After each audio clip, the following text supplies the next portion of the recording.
Neue Woche, neue Energie und somit herzlich willkommen, liebes Wasserelement, zu deinem Wochenreading. Ich bin Madame Müssig und nehme dich heute in die Energien der Karten mit, auch heute wieder mit dem Mystik-Orakel. Schau auch mega gerne in deinen Aszendent hinein, lass mich gerne in den Kommentaren wissen, was mit dir resoniert hat. Und nimm raus, was für dich stimmig ist. Und ich würde mich natürlich mega freuen über ein Abo und ein Like. So, und wir schauen schon mal, die erste Karte ist gefallen. Oh wow, wir haben ja eine ganz spannende Themenkarte für diese Woche. Und zwar der Kampf in der Rüstung. Wunderbar. Wir schauen gerade einmal, was da sonst noch so kommt. Ganz wichtig zum Wissen, der April hat ja eine kollektive Energie von, wir dürfen endlich einmal neue Strukturen anstreben, alte Strukturen loslassen. Und ja, es ist halt so, lieber die bekannte Hölle als der unbekannte Himmel. So, jetzt. Und das gibt es doch nicht. Es kommen fast die gleichen Karten. Und ich meine, es sind ein paar Karten in dem Set. Wie beim Luftzeichen. Also das ist, das gibt es doch einfach nicht. Das ist schon unglaublich spannend. So, also, liebes Wasserzeichen. Und zwar,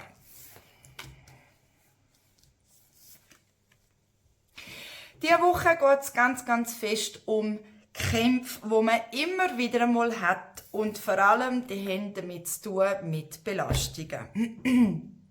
Was trägst du am Rucksack und was hat es denn überhaupt auf sich in dem Rucksack mit dem Thema Sucht? So, Sucht heisst nicht unbedingt Rauchen, Alkohol, Kiffen, Drogen, was auch immer, sondern Sehnsucht, Eifersucht. Nach was eiferst du da? Nach was eiferst du da, wo so ein Ballast ist und immer wieder ein Kampf? Und da, wenn sie sich verstecken.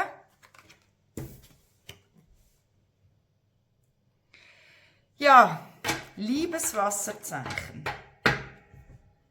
Und da hätten wir die Antwort. Die Unklarheiten. Du hast da einige Belastungen und Kämpfe in dir, was mit Unklarheiten zu tun hat.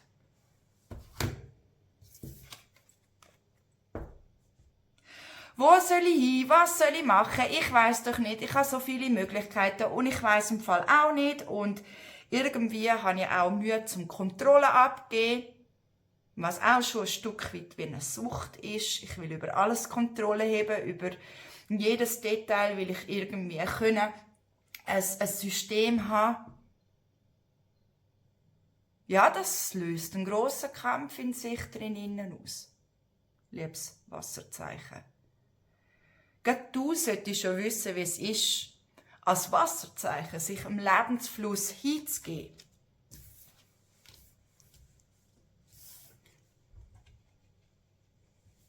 Und nicht nur immer zu sinnieren, was für Möglichkeiten das ich habe, sondern einfach mal die Reise betreten. Was hebt dich denn davon ab?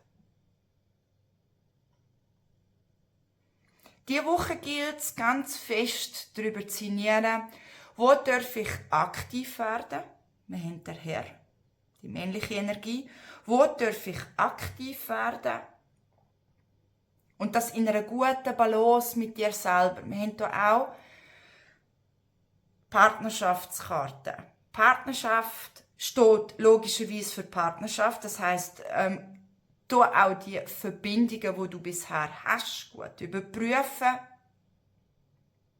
Wenn es Unstimmigkeiten in Partnerschaft gibt. Vielleicht auch mal dort abprüfen, wie viel nehme ich einfach so hin, wie es ist, und bin immer nur am Sinnieren, wie man es verändern könnte, wie ich mich verändern könnte. Nicht die anderen müssen sich verändern. Wenn man eine Veränderung will, dann fängt das bei dir an, liebes Wasserzeichen. Es geht aber auch darum, die Verbindung mit dir genau unter die Lupe zu nehmen. Trägst du einen Ehering für dich selber? Hast du eine Partnerschaft mit dir selber? Wir führen so viele Beziehungen, Geschäftsbeziehungen, freundschaftlich, familiär, whatever. Aber oftmals vergessen wir uns selber. Wenn du endlich in eine Einheit kommen willst, dann ist die Ehe mit dir ganz, ganz wichtig. In eine Verbindlichkeit kommen. Auch das zeigt der Ring hier. In eine Verbindlichkeit kommen. Nicht nur immer denken, ja, ich könnte noch, es wäre noch schön, sondern in eine Verbindlichkeit kommen. Das umsetzen. Den Kampf aufgeben, sich dem einmal hingeben. Das bedarf aber diese Woche auch einen Rückzug. Eine Innenschau und das Ganze mal genau zu betrachten. Es geht jetzt nicht darum, mit dem Grind durch die Wand, auf Deutsch gesagt, jetzt einfach die Reise zu betreten, sondern halt eben auch mal die Verbindungen und all das mal genau unter die Lupe zu nehmen. Und da haben wir es auch schon, die Reflexion und die Entscheidungen. Wenn du anfängst, dich reflektieren und ehrlich mit dir selber bist, dann wirst du genau spüren und sehen, wo der Weg hierhin geht. Es ist dann nicht, als wäre er schön dort und dort und dort und dort. Dann ist es nicht ein Pfeiler mit irgendwie 5 Tafeln, sondern dann ist es eine Tafel, die sagt, dorthin geht's und dort geht's entlang. Und jetzt läuft der Weg. Wir schauen an, was du genau unter die Lupe nehmen bei der Reflexion. Da kommt sie schon. So lustig. Es ist wirklich so identisch mit dem Luftzeichen. Einfach ein bisschen andere Themen, aber es ist wirklich sehr, sehr spannend. Und zwar, verbinde dich mit dem inneren Kind. Das innere Kind ist spielerisch, ein Kind sieht die Welt einfach ganz anders. Verspielt. Viel Farbe. Lebensfreude. Entdecker. Ein Kind ist ein Entdecker. Das hat nicht Angst zum sagen,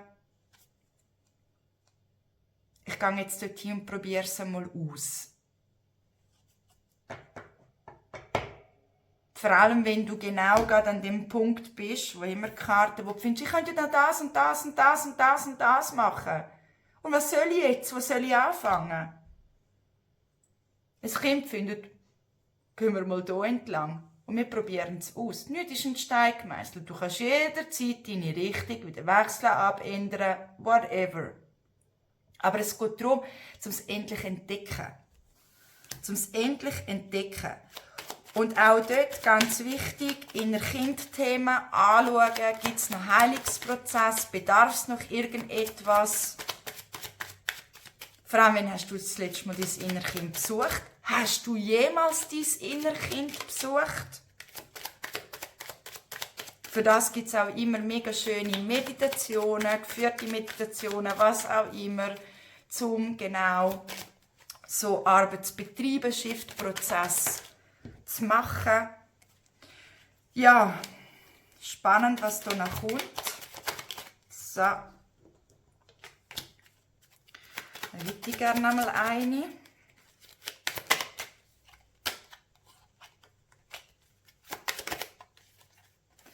Sie wollen irgendwie rausfallen und gleich nicht. Ich tue ja immer die Karten rausspicken und irgendwie so, ich will kommen und dann fallen sie gleich wieder rein. So, und jetzt haben wir sie. Jetzt sind sie gefallen. So.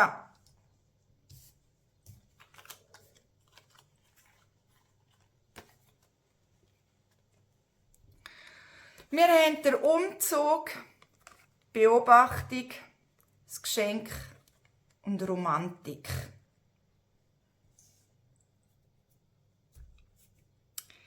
Ja, liebes Wasserzeichen. Change. Es ist Zeit. einige Sachen umzuziehen, sei es in Denkweise, Verhaltensweise, wie man in Aktion geht oder eben nicht geht, dass man genau unter die Lupe nimmt, genau beobachten und ganz wichtig, einmal all die Facetten in deinem Bouquet anzuschauen. Was ist dein Bouquet? Was macht dich aus? Was sind deine Farben? Was ist deine Expertise? Welche Werkzeuge trägst du in dir? Das sind alles Geschenke. Und die sind nicht da, um irgendwo verstauben zu lassen, sondern das sind Sachen, das sind Tools, die du brauchen darfst. Oder ausleben. Das ist dann dir überlassen. Und auch ganz wichtig zum Anschauen, für was brennst du? Für was brennst du wirklich? Wenn wir einmal die wunderbare Tafeln anschauen mit «Ich könnte noch, das wäre noch cool», «Soll ich nicht, soll ich schon?» und immer noch vor dieser Tafel zu stehen und zu sagen «Ja, ich könnte ja noch», aber irgendwie nie loszulegen.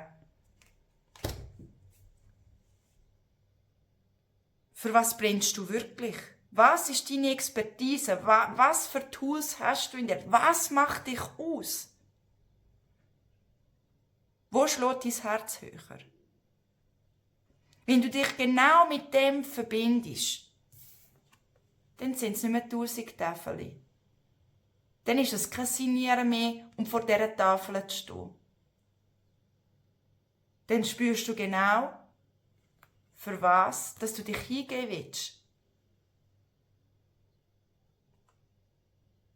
Weil solange man vor einer so einer Tafel steht und das Gefühl, ich könnte noch und das wäre noch cool, aber ich weiss jetzt auch nicht und ist immer noch passiv, ist halt immer die grosse Frage, die Tafel, wie viel alte Energie, Scheiß-Energie,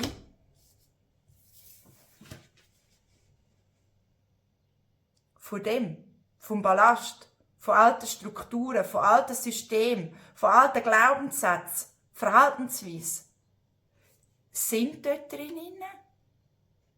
Ich glaube kaum, dass du Weg einschlagen willst, wo die bekannte Hölle ist. Ich glaube, du willst schon in einen unbekannten Himmel. Wenn du dich mit dem verbindest, mit deinem inneren Bouquet, mit dem, was wirklich das Herz schlägt, dann kommt das so Aufwand über. Dann kommt das so viel Energie über. Weil dann ist es nicht mehr Signieren. Du spürst das da unten. Und dann willst du loslegen. Alles, was da oben ist immer ein bisschen gefährlich. Weil eben, wie viel ist da Rucksack, Energie drin und Ballast? Nimm das die Woche genau unter die Lupe. Ganz gut unter die Lupe. Über all das, was du jetzt zum Beispiel signiert hast, was ich noch könnte und was meine Wünsche wären und hätte Fahrradkette.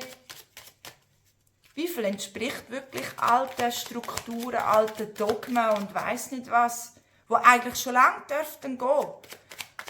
Ein Ballast, wo man einfach wieder mitzieht. Niederschwingende Energien, wo man mitzieht.